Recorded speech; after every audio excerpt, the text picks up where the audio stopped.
Bonjour à toutes, bonjour à tous. Bienvenue dans ce webinaire sur la facturation électronique. Je suis Aminata et du coup, on organise ces webinaires depuis quelques mois chez Maconta pour vous donner des informations et les actualités sur la facturation électronique. Donc, Sylvain, qui est directeur produit, vous fera une présentation vraiment sur l'opérationnel, comment ça marche, comment la facturation électronique va marcher, avec des spécificités sur les notes de frais, par exemple, les tickets de caisse, vos tickets de péage, vos tickets d'hôtel. Donc, on est vraiment sur une session assez opérationnelle sur comment ça va marcher d'ici septembre 2026. Avant de laisser la parole à Sylvain, je vais faire quelques rappels d'organisation.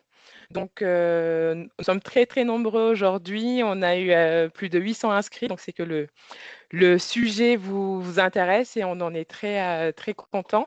Et donc, on est à plus de 800 inscrits sur les questions. Je vous invite à vraiment aller sur l'onglet questions-réponses.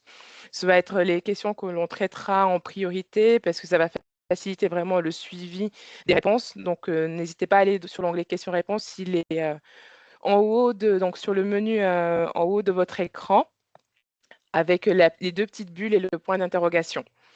Je vous envoie tout de suite un petit sondage pour voir si vous utilisez le logiciel Maconta ou pas. Et donc, ça nous permettra aussi à nous de voir les réponses à apporter, les précisions. Et derrière, on vous fera un petit mail, un petit mail sur le logiciel.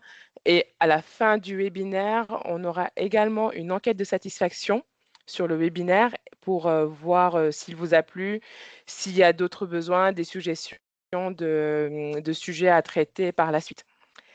Donc voilà, je pense que j'ai fait le tour sur le volet organisation. Je vais laisser la main à Sylvain. Je vais laisser la main à Sylvain, du coup, pour le vif du sujet. Et je vous rejoins tout à l'heure pour les questions.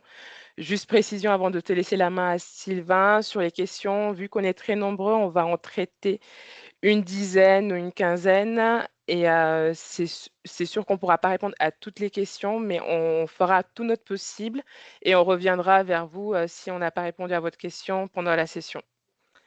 Voilà, merci beaucoup et je vous souhaite un très bon webinaire. À tout à l'heure. Merci Aminata, bonjour à tous, bonjour à tous. Donc bienvenue dans ce webinaire sur la facturation électronique. C'est un peu une web série, ces webinaires, puisque c'est le troisième de mémoire qu'on fait. Oui, c'est le troisième et on en a déjà d'autres qui sont prévus. Donc l'idée, c'est à chaque fois d'aborder des nouveaux thèmes. Donc je ferai un tout petit peu de rappel, mais là on va vraiment être sur la partie facture et plutôt sur la partie facture côté acheteur, puisque c'est la première qui va vous concerner normalement tous autour de la table. Du coup, outre Aminata qui a fait toute la partie introduction et organisation, on a aujourd'hui dans des équipes de Maconta Antoine qui est le PO responsable de la plateforme agréée et de la facturation, et Axel pour vous répondre à vos questions que vous poserez effectivement, s'il vous plaît, dans l'onglet Q&R, de façon à ce que ce soit plus facile pour eux pour traiter les réponses. Je vous propose qu'on attaque tout de suite et je vais vous partager mon écran. Hop. Tac. Tac. Voilà. Donc normalement, mon écran, mon PowerPoint s'est affiché.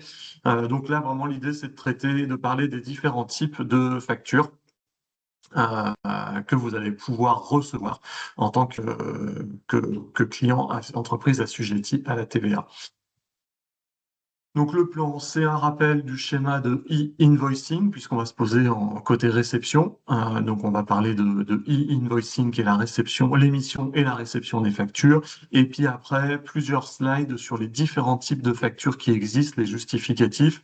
Et puis une petite partie de questions-réponses à la fin, comme Aminata vous l'a indiqué. Le rappel du schéma de e-invoicing en se basant sur le côté réception. Donc, on part toujours d'un vendeur qui va émettre une facture et qui va transmettre cette facture à sa plateforme agréée. Cette plateforme agréée, elle va avoir plusieurs rôles.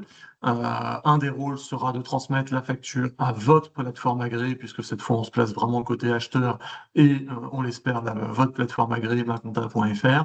Donc ça va être la transmission d'une facture dans un des trois fichiers, dans un des trois formats normés pour la facturation électronique, le FactureX, le C2I et l'UBL. On rappelle que le FactureX est celui qui est un PDF avec du code à l'intérieur, là où les deux autres sont juste des fichiers structurés de code. Voilà, donc nous, dans notre logiciel de facturation, on va utiliser le FactureX qui combine la version PDF lisible par l'œil humain et la version codée lisible par une machine.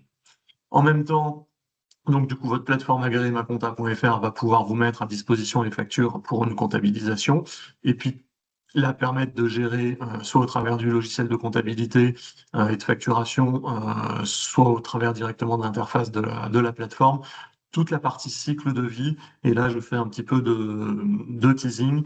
Les cycles de vie, normalement, c'est le sujet de notre prochain webinaire.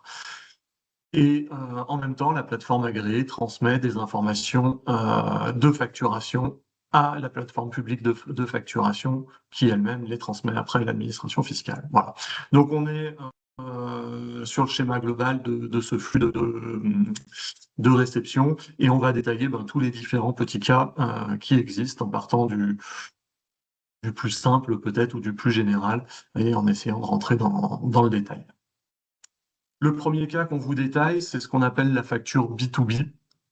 Donc on va être avec une facture qui va être émise par un assujetti non exonéré de TVA, donc quelqu'un qui facture qui est assujetti à la TVA et qui n'est pas dans une opération exonérée, donc on n'est pas sur la partie médecin ou d'autres activités exonérées, et qui va facturer à un assujetti en France. Et là on n'a pas précisé s'il était exonéré ou pas de TVA. Hein. Tous les assujettis en France devront recevoir les factures.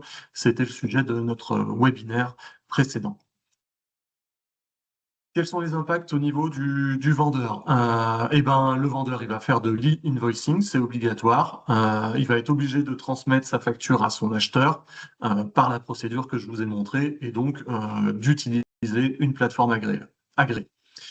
Pour les ETI et les grandes entreprises, on l'a vu la dernière fois, les ETI et les grandes entreprises, c'est à partir de 250 salariés. C'est une émission de cette facture sous ce format-là à partir du 1er septembre 2026 de manière obligatoire.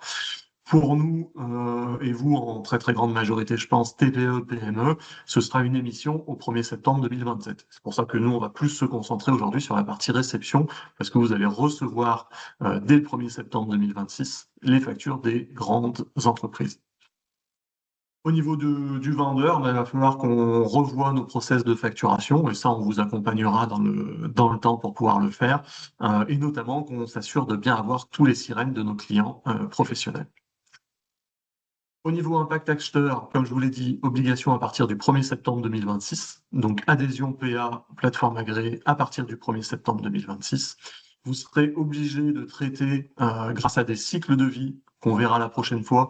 Les cycles de vie, c'est j'accepte, je refuse la facture, je dis que j'ai un litige sur la facture et je dis que j'ai payé la facture. Voilà, tous ces cycles de vie, vous devrez les gérer au travers de votre plateforme agréée. Et c'est comme ça que vous transmettrez l'information au vendeur de l'APA. Donc ça nous oblige peut-être à revoir un petit peu notre process de facturation. Avant, on recevait des factures par mail, par courrier. Des fois, on allait les chercher sur les sites des vendeurs. Et bien là, vous recevrez tout au même endroit de manière progressive, puisque d'abord les grandes entreprises et puis après tout le monde. Mais vous aurez cette phase où les deux systèmes vont cohabiter. Voilà. Donc il faut réfléchir à qui sont les différents intervenants sur le cycle d'achat. Est-ce qu'il y a juste le chef d'entreprise?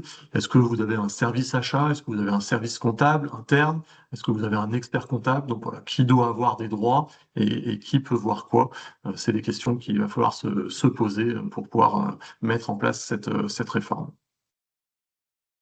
Le deuxième type, on va parler là de facture B2C et les autres factures qui ne sont pas B2B, donc qui ne sont pas dans les autres cas. Et là, on regroupe notamment des factures qui seraient des factures à l'international, même si elles sont avec des professionnels, elles sont B2B mais internationales, donc elles ne suivent pas forcément le cycle de e-invoicing.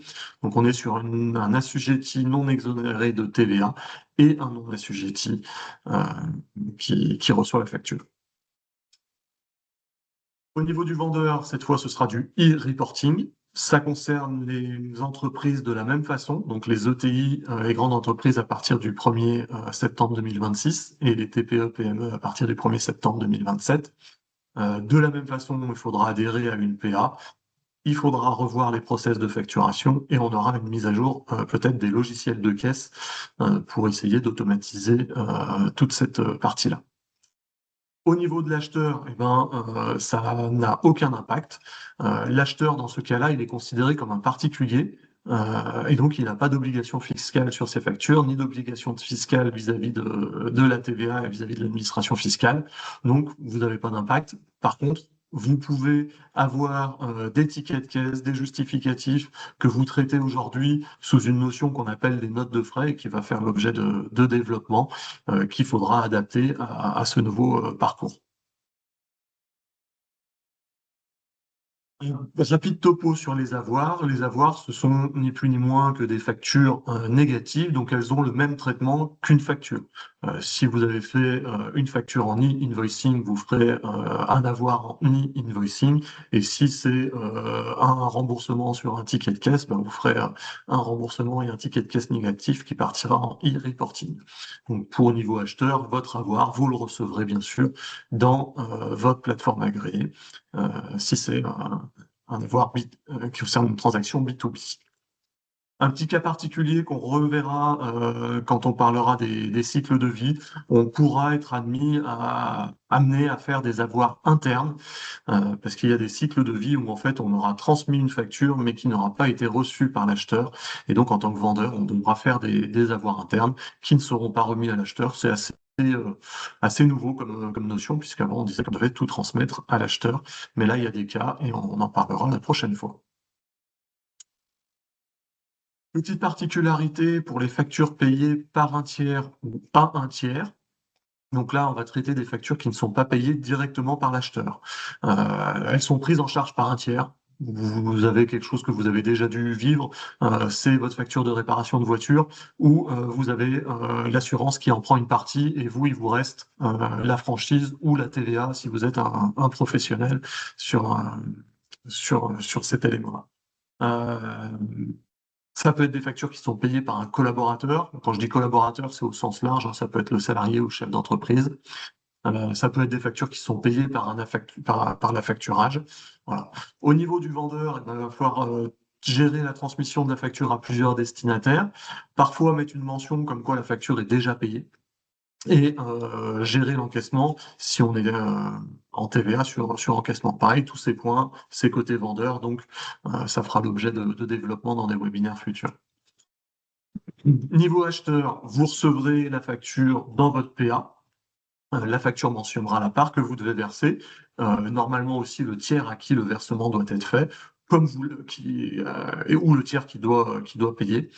Mais comme vous avez aujourd'hui votre facture qui mentionne toutes ces informations-là. Vraiment, la réforme de la facturation électronique modifie la façon de transmettre les factures, mais modifie pas les cycles opérationnels entre un fournisseur et son client. Et vous transmettrez un flux paiement transmis lorsque vous aurez payé votre part, celle qui reste à votre charge, au vendeur. Donc c'est un flux dont on reparlera aussi, qui part que vous indiquez dans votre plateforme agréée acheteur et qui est transmis à la plateforme agréée du vendeur. Une facture d'acompte, on rappelle, et c'est pareil, c'est pas une nouveauté de la facturation électronique, elle a déjà quelques temps, donc vous devez déjà faire ça. Chaque fois que vous encaissez un acompte, vous devez obligatoirement donner lieu, émettre une facture. C'est une obligation qui est déjà en vigueur, donc il n'y a pas de modification avec l'entrée en vigueur de la réforme. Bien sûr, il faudra la transmettre en e-invoicing si on est en B2B, elle partira en e-reporting si on est en B2C.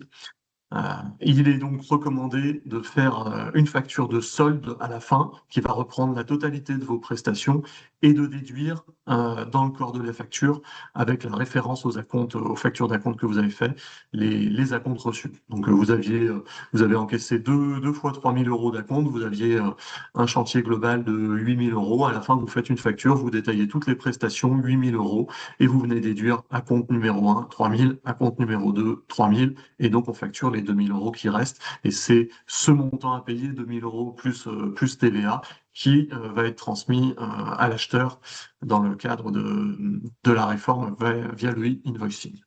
Voilà, donc c'est une facture qui se traite de manière normale, mais qu'il ne faut pas oublier de faire. Et donc ce sera normal que vous commenciez à recevoir ces factures, ou peut-être habituellement vous ne les aviez pas. Un gros sujet qui sont les notes de frais. Donc on n'a pas forcément de définition légale sur une note de frais.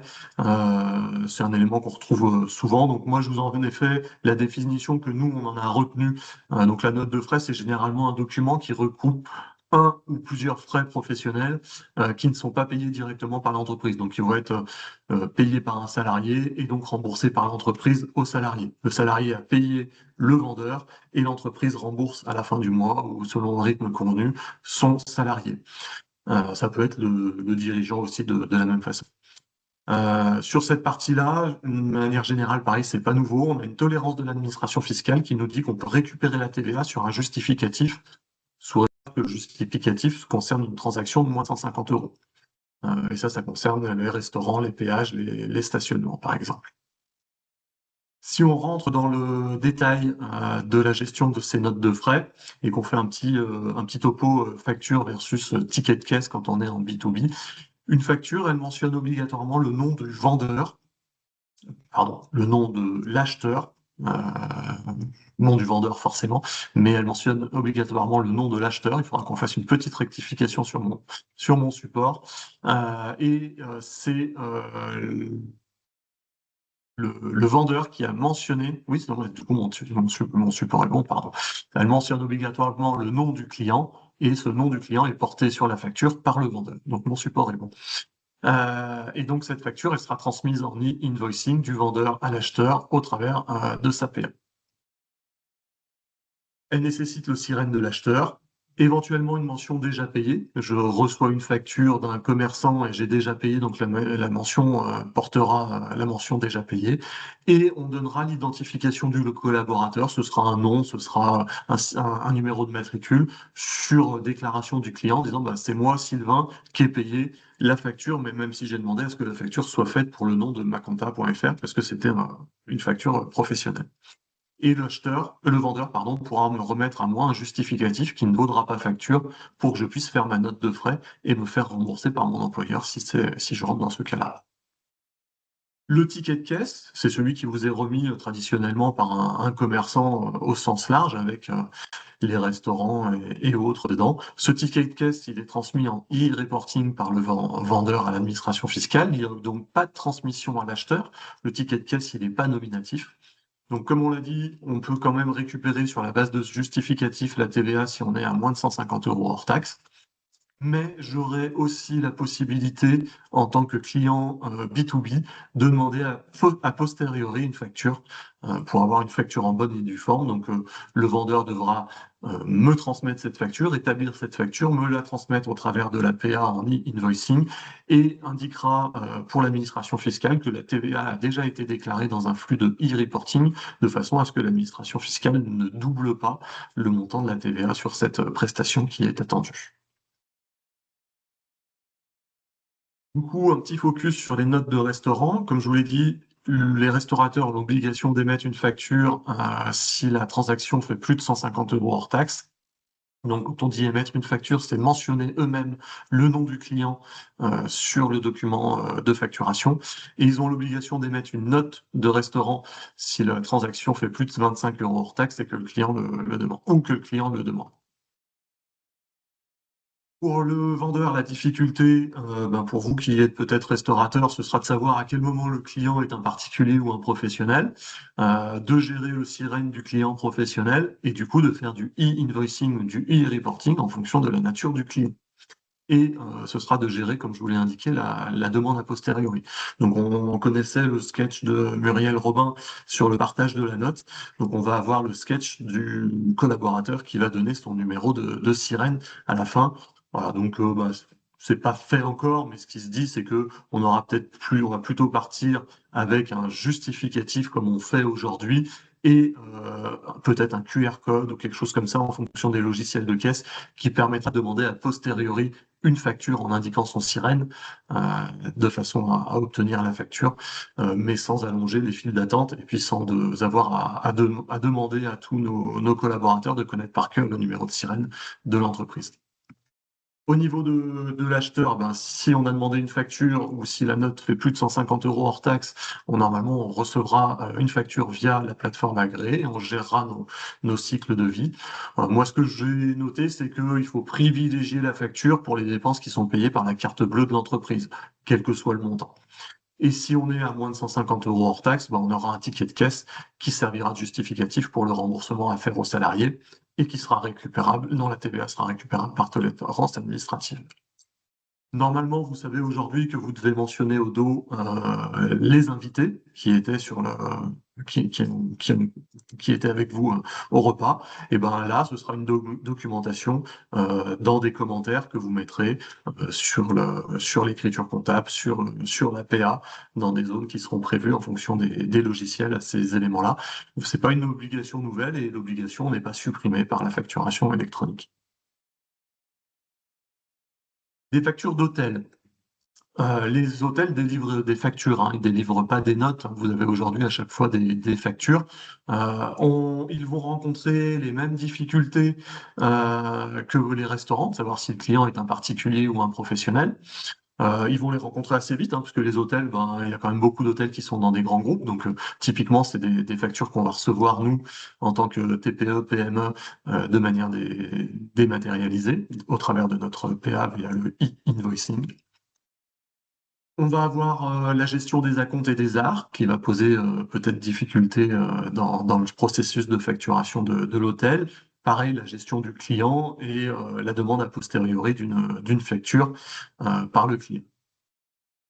Au niveau de l'acheteur, eh ben, on va demander une facture à l'hôtel en indiquant notre sirène. On la recevra avec souvent une mention déjà payée, puisque normalement, quand on rend la clé de la chambre, on a déjà tout payé. Si la facture est déjà payée avec la mention d'un collaborateur qui aurait payé avec sa carte bleue personnelle la facture, il va nous faire une note de frais. Et donc, on a un petit process à mettre pour faire attention de ne pas payer deux fois la facture, à la fois celle qu'on aura par la note de frais du collaborateur et à la fois celle qu'on aura par la plateforme agréée. Voilà, je vous ai fait un petit rappel, hein, la TVA n'est pas récupérable sur les hébergements des salariés et des dirigeants, hors restauration. Donc, quand vous avez une facture d'hôtel sur le petit déjeuner, vous pouvez récupérer la TVA. Sur la partie nuit d'hôtel, vous pouvez pas. Ticket de péage. Donc là, pareil, aujourd'hui, les tickets de péage servent de facture par une tolérance administrative. On n'a pas demandé à ce que la personne qui, à une époque, était au guichet et qui ne l'est plus, mentionne le nom de l'utilisateur et du client final sur le ticket. Pareil, ça aurait été compliqué à gérer. Donc le ticket de péage, d'une manière générale, sert de facture. Donc, tous ces tickets qu'on récupère au péage vont être transmis par le vendeur en e-reporting.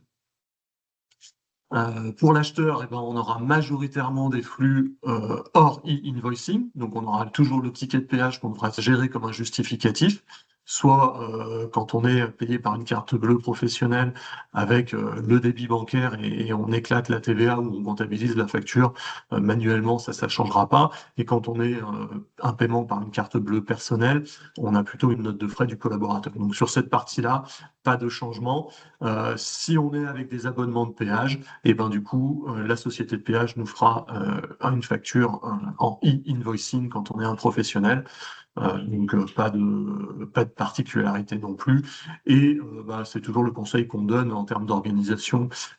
C'est quand même pratique de mettre en place des télébadges quand on se déplace un petit peu. Ça évite d'avoir à gérer cette partie-là, outre éventuellement le côté pratique pour l'utilisateur conducteur. Ticket de parking et ticket d'essence. eux, ce ne sont pas des factures, hein, il n'y a pas la même tolérance que sur les péages. Par défaut, ben, le vendeur fera du e-reporting, et donc il faudra qu'il mette en place une solution pour faire du e-invoicing a posteriori si le client lui demande. Donc là, on va retrouver certainement quelque chose comme pour les restaurateurs, avec la possibilité de demander en ligne une facture. Pour l'acheteur, on sera majoritairement sur du e-invoicing, sauf quand on aura des abonnements et sauf quand on voudra demander une facture, qu'on aura mis en place cette organisation. Donc, pareil, j'allais dire comptabilisation traditionnelle, CB Pro, débit bancaire, hors taxe et TVA pour la part qui est récupérable, hein, tout n'est pas récupérable. Et CB perso, ben, ce sera une note de frais du collaborateur, pareil, euh, sur cette partie-là. Et les éditeurs qui sont quand même plutôt des grands groupes bah, sont en train de réfléchir pour faire évoluer les tickets pour obtenir facilement une facture si le client veut absolument une facture sur chaque note. Et on aura le même problématique que quand il n'y a pas de ticket aujourd'hui pour justifier de la dépense. Après, c'est normalement des dépenses enfin, des situations assez peu régulières. Donc s'il manque un justificatif dans l'année, c'est pas le pire. Un petit focus sur les débours. Donc je rappelle que le débours, c'est obligatoirement un contrat, hein. Vous devez avoir contractualisé la possibilité de faire des débours entre le client et le fournisseur, qui prévoit l'avance de frais par le fournisseur pour le compte du client. Et on va retrouver dans ces éléments-là, par exemple, les avocats qui, quand ils font une prestation avec des débours qui sont versés au greffe du tribunal de commerce, à l'INPI, ou à un journal de publicité légale, ont d'un côté leurs honoraires, de l'autre côté les débours. Et le fournisseur demande le remboursement des frais avancés à son client à l'euro près, au centime d'euro près, et ne fait pas une facture avec de la TVA. Il demande le montant d'avancée, 152,33 € et il annexe le justificatif à sa demande. Voilà. Donc ce n'est pas une facture et donc c'est hors du champ de la réforme et ça ne rentre pas dans le cadre de l'e-invoicing. À ce titre-là, ben, il faudra mettre en place un système pour transmettre cette demande de paiement à votre client. Et le conseil qu'on peut donner, c'est d'éviter de mettre des prestations et des débours sur le même document, donc de plutôt faire une facture pour la partie prestation qui, elle, va suivre son cycle de vie au travers de l'e-invoicing si on est en B2B ou du e-reporting si on est en B2C, et à côté une facture, un justificatif, un document pour les débours, puisque j'ai dit que c'était pas une facture, donc de pas mélanger les deux informations. C'est souvent ce qui est fait, même si des fois certains regroupent encore les deux dessous. Souvent, il y a quand même deux factures faites de manière distincte. C'est souvent plus facile à gérer. Voilà la présentation que qu'on voulait vous faire sur cette focus facture côté acheteur. Voilà, ce qu'il faut en retenir, c'est que ça modifie en rien vos pratiques habituelles d'achat, mais que effectivement le traitement de la facture, lui, va être modifié et on va s'adapter au fil de l'eau pour être prêt le 1er septembre 2026. Petit focus sur où nous en sommes chez maconta.fr. Donc, pour ceux qui ont suivi le webinaire, les webinaires précédents, la petite différence, c'est l'immatriculation, puisque on avait une immatriculation provisoire qui nous avait été délivrée tout début décembre et qui avait fait courir un délai de 3 mois, donc qui courait jusqu'au 3 février pour passer des tests, donc des tests d'interopérabilité et des tests de connexion à l'annuaire et au portail public de facturation et d'envoi de factures au portail public de facturation. Nous avons passé ces tests avec succès entre le début novembre, le mois de décembre et finalisé début janvier les tests. Et donc, on a obtenu notre immatriculation le 15 janvier, en même temps que tout le monde. Si vous avez suivi un tout petit peu l'actualité, la DGFiP a mis sur son site internet la liste des plateformes qui ont validé ces tests-là, et nous en faisions partie. Voilà. Donc, on sera une plateforme agréée qui sera comprise dans nos logiciels ou qui pourra être souscrite séparément. Et on va continuer l'exercice qu'on a fait aujourd'hui avec un accompagnement qu'on essaye de faire tout au long de la réforme, des thématiques dédiées, de la communication, des webinaires qu'on fait à votre destination ou qu'on fait en partenariat avec d'autres organismes. Ce soir, j'ai une présentation pour un organisme de gestion, j'en ai une autre le 5 février, de façon à transmettre les éléments à tous les chefs d'entreprise pour vous aider et vous accompagner dans cette réforme. Voilà, on arrive à la fin de la présentation et du coup, c'est le moment où on va répondre à vos questions. Normalement, Aminata, Antoine et Axel ont sélectionné quelques questions sur lesquelles on va essayer de répondre pour apporter les précisions nécessaires. Oui, Merci. merci beaucoup Sylvain pour ta présentation. Alors, les questions, on en a beaucoup sur la PAMA Compta, donc tu viens de revenir dessus. Est-ce que tu peux nous faire un petit topo sur comment s'abonner à la PAMA Compta et pour qui elle est incluse? Est-ce que c'est vraiment tous les utilisateurs Maconta ou est-ce que c'est juste le logiciel facturation? Si tu peux juste nous faire un petit topo dessus. Alors, je vais parler sous le contrôle d'Antoine sur la partie abonnement, en tout cas processus d'abonnement. On est en train de finaliser le processus d'abonnement qui nécessite des contrôles assez spécifiques. C'est pas juste je clique sur un bouton et je m'abonne. On est sur un processus qu'on appelle de reconnaissance forte de l'entreprise et de la personne, donc du chef d'entreprise qui va finaliser les choix de sa PA. Donc ce qu'on appelle du KYC et KYB, connaître votre client et son chef, le customer. Donc ce processus-là est en cours de finalisation. Je donne pas de date, mais ça va arriver vite sur cette partie-là. En tout cas, c'est les objectifs des équipes, de façon à ce qu'on puisse vous intégrer dans l'annuaire et que les gens sachent que vous avez fait le choix de la PA maconta.fr. Toujours pareil, hein, on l'avait dit, il y a urgence et pas forcément urgence non plus. La phase pilote avec quelques entreprises au niveau national, hein, d'échange de factures devait commencer mi-février. Là, elle est plutôt décalée à début mars.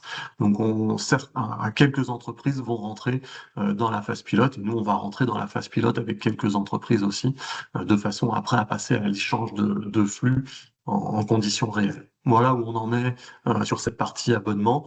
Et sur la partie incluse dans l'offre, on est en train de finaliser le seuil dans lequel c'est inclus pour nos abonnés, soit compta, soit facturation, et donc a fortiori les abonnés aux deux logiciels.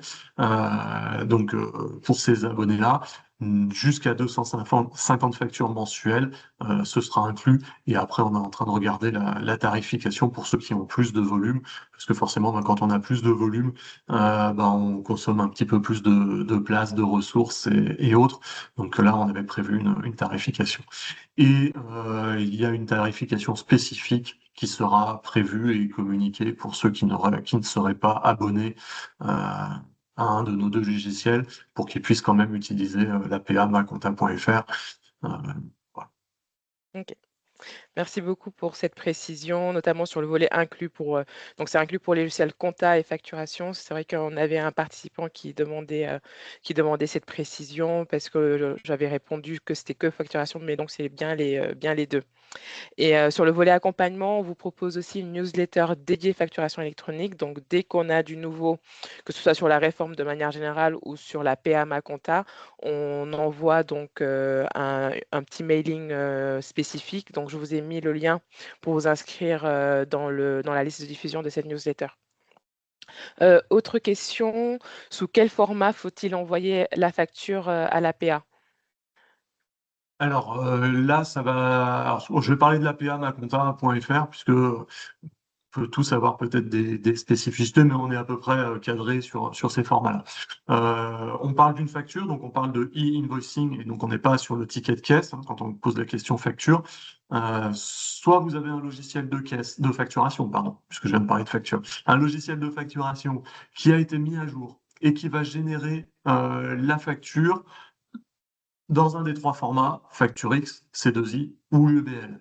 Et c'est ce fichier-là qui va être transmis à la plateforme agréée maconta.fr. Il va être transmis de deux façons, soit manuellement par un téléchargement du fichier et un dépôt sur notre plateforme, soit si l'éditeur utilise les normes, parce qu'on a eu des normes API donc qui permettent à deux logiciels d'échanger, et donc il y a des normes API qui ont été définies par l'AFNOR, donc comme ça on a tous les mêmes normes, et nous c'est bien sûr celle-là qu'on a mis en place, soit l'éditeur a mis en place ces normes API AFNOR, et du coup il pourra pousser automatiquement la facture dans l'APA maconta.fr. Donc le mieux c'est un éditeur conforme qui a des normes API.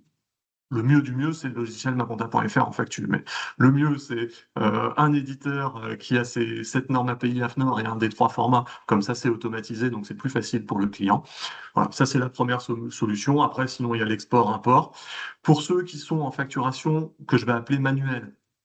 Donc là, pareil, on n'est pas en logiciel de caisse, hein, parce que dès qu'on est en logiciel de caisse, on doit avoir un logiciel de caisse certifié.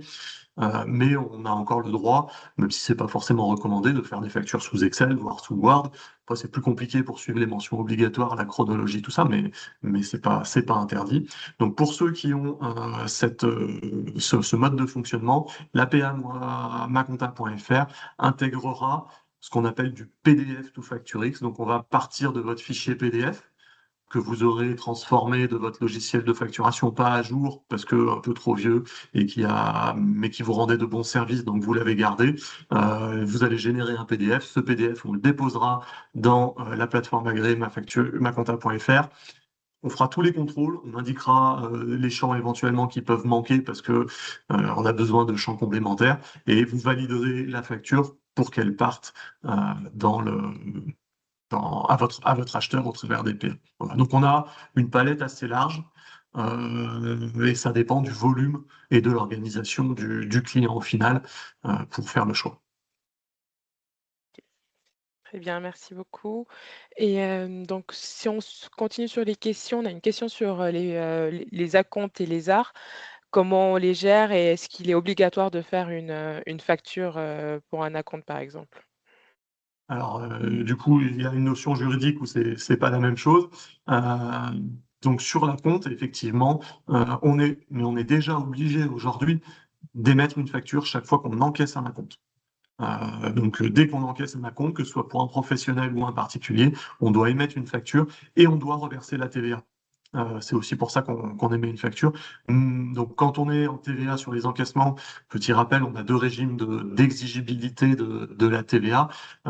Certes, les prestations de services reversent la TVA au moment où elles encaissent le prix de la prestation qu'elles ont rendue. Donc, bah, quand on a un acompte, c'est un encaissement, donc on versait la TVA à ce moment-là spontanément. Sur la partie livraison de biens meubles, on verse la TVA à l'État au moment où on fait la facture. Vu que maintenant on fait une facture d'acompte, c'est obligatoire, et ben on verse la TVA aussi pour ces clients-là, qui on appelle la TVA sur les débits, au moment où on édite la facture, et ben on la verse aussi au moment où on encaisse la compte. Donc ça, c'est une obligation qui existe déjà. La réforme de la facturation électronique, elle change le mode de transmission de la facture. Si je suis avec un particulier, je lui donnerai la facture de la compte de la même façon. Donc par mail, par courrier, par ce que vous voulez, ça changera pas. Et je ferai du e-reporting sur la facture que j'ai émise. Si je travaille avec un professionnel en B2B, et ben là, je ferai une facture qui passera en e-invoicing et qui sera transmise de ma PA à la PA de l'acheteur. OK, très bien, c'est très clair. On a beaucoup de questions sur, les factures, reçues par, des fournisseurs de type, Bouygues, Orange, pour le téléphone, internet. Comment ça se passe pour des entrepreneurs individuels, donc qui sont inscrits, au niveau de ces fournisseurs en tant que particuliers et donc comme, clients lambda? Est-ce qu'ils doivent, se déclarer comme, professionnels auprès des sociétés? Comment ils font? Alors, si vous êtes un client professionnel, Orange, Bouygues, SFR et tous les autres, ont normalement déjà votre sirène. Donc, quand vous serez en obligation de réception, la facture qu'aujourd'hui vous allez chercher sur le coffre-fort de ces fournisseurs, elle arrivera directement dans votre PA puisqu'ils vous connaissent. Et effectivement, un certain nombre d'entrepreneurs, et notamment des entreprises individuelles qui ont le même nom que leur activité, puisque si je suis entreprise individuelle, je m'appelle Sylvain Badina. Si je suis particulier, je m'appelle aussi Sylvain Badina. Donc un certain nombre, pour des questions de coût, ont une facture qui est un abonnement perso, typologie de segmentation de clientèle du fournisseur. Cette facture-là, vous l'aurez pas au travers de l'APA.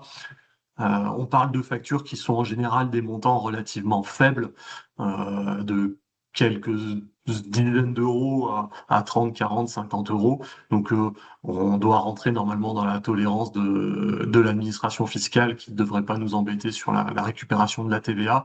Ils se sont pas trop positionnés là-dessus, l'administration fiscale, et c'est pas forcément ce qui les embête le plus. C'est pas ça qui cherche un petit peu, parce que dans la réforme de la facturation électronique, il y avait tout un volet de fraude, de lutte contre la fraude à la TVA, mais c'est pas sur la déduction des 5 euros de la facture de Bouygues qui cherche à aller. Des systèmes carrousel où des sociétés récupèrent de la TVA et le vendeur disparaît avant de l'avoir reversé. C'est ça qu'ils cherchent à avoir. Après, ben, il est sûr que en 2000, je sais pas combien, 30, l'objectif de l'administration fiscale, c'est de pré-remplir les déclarations de TVA. Donc tout ce qui n'est pas facturé à l'entreprise, à son nom et qui passe pas par sa PA, en e-invoicing ne sera pas pré-rempli et ça fera des discordances entre ce que l'administration connaît et ce qu'on va déclarer. Plus il y aura de discordance, plus on aura un risque de contrôle dessus. Mais voilà. Après, on est toujours pareil, on ne parle pas de quelques euros en termes de discordance. Donc voilà pour la facture. On s'adaptera avec le temps. J'aurais tendance à dire que c'est pas le sujet le plus important à traiter pour être conforme à la facturation électronique. Le sujet important, ce sera de choisir sa PA et de recevoir les factures. Ok, très bien. Merci beaucoup, Sylvain. Alors, on va prendre encore 2 ou 3 questions. Il nous reste que 2 minutes pour le webinaire. On a une question sur les établissements principaux et secondaires qui ont le même sirène, mais pas le même SIRET. Comment ils gèrent leurs factures électroniques dans ce cas sur le e-invoicing et le e-reporting? Alors, deux éléments. Pareil, on se place côté client ou on se place côté acheteur. Quand on se place côté vendeur, j'ai deux établissements, un à Lagore et un à Lyon, qui émettent tous les deux des factures. On a sur chaque facture le numéro SIRET, donc qui est les 3 fois 3 chiffres du numéro sirène et le triple zéro quelque chose qui identifie l'établissement. Ces factures-là sont transmises par l'APA du vendeur et après, en fonction du sirène qu'on a mis, partent dans l'APA, vers l'APA de l'acheteur. Ça, c'est quand on est en B2B. Si on est en commerce et qu'on fait des tickets de caisse, ben on aura soit deux logiciels de caisse qui enverront à la même PA ou à deux PA différents, parce qu'on peut avoir plusieurs PA, les informations de Lyon et de Lagore, et ça partira en e-reporting de la même façon. Soit on aura une consolidation des tickets de caisse au travers du logiciel et un seul élément qui partira, puisqu'on n'a pas aujourd'hui d'obligation de transmettre en tant que vendeur des informations détaillées par établissement à l'administration fiscale. Sur la partie achat, ce sera une organisation à mettre en place. On peut très bien avoir deux établissements, mais toutes les factures qui sont traitées dans un seul, parce que le pôle administratif est dans un des seuls établissements. Donc en fait, ben, si on veut traiter les factures dans deux établissements, on va s'inscrire dans l'APA au niveau de l'établissement, et on aura plusieurs lignes, et les factures qui sont adressées à l'établissement de Lyon arriveront dans l'APA de l'établissement de Lyon, et celles qui sont dans l'APA de Lagore arriveront à l'établissement de Lagore arriveront dans l'APA de Lagore. Donc voilà, j'allais dire, ça dépend de la taille de l'entreprise, de son organisation dessus. J'aurais tendance à penser qu'au niveau achat, puisque c'est vraiment la partie qui nous intéresse aujourd'hui, peut-être en majorité autour de ce webinaire, on est plutôt sur le traitement des factures à un seul endroit, et donc on sera plutôt au niveau du sirène pour identifier où est-ce qu'on doit recevoir la facture. Voilà. Mais l'APA, vu qu'elle s'adresse à toutes les typologies d'entreprises, la réforme permet de séparer comme ça et va même encore plus loin, parce qu'on peut séparer par service la réception des factures. Ok. Bien, merci beaucoup. On a quelques questions de participants qui sont donc en profession libérale pour savoir si elles sont concernées. J'ai remis dans la conversation le replay d'un webinaire qu'on a fait il y a quelque temps pour savoir selon votre forme juridique, selon votre typologie d'entreprise, si vous êtes concerné par la réforme, si vous êtes concerné par le e-reporting et le e-invoicing ou que par le e-invoicing. Donc, j'ai mis le replay du webinaire dans la conversation. Mais après, Sylvain, si tu veux apporter peut-être une réponse par rapport aux professions libérales et aux notes d'honoraires, il me semble que c'est du e-invoicing pour des particuliers. Alors, on va avoir sur le fait qu'on soit concerné ou pas par la réforme, en termes de réception, on est quasiment tous concernés par la réforme. Donc, au 1er septembre 2026, on est quasiment tous concernés par la réforme. Après, on a des gens, des activités qui sont exonérées de TVA, et donc ceux-là, pour le moment, ne sont pas concernés par la réforme en émission. Mais par contre, ils doivent bien choisir une PA pour faire de la réception. Et après, ben, pour ceux qui sont concernés par la réforme en émission, donc en 2027, le e-invoicing ou le e-reporting dépendra du client.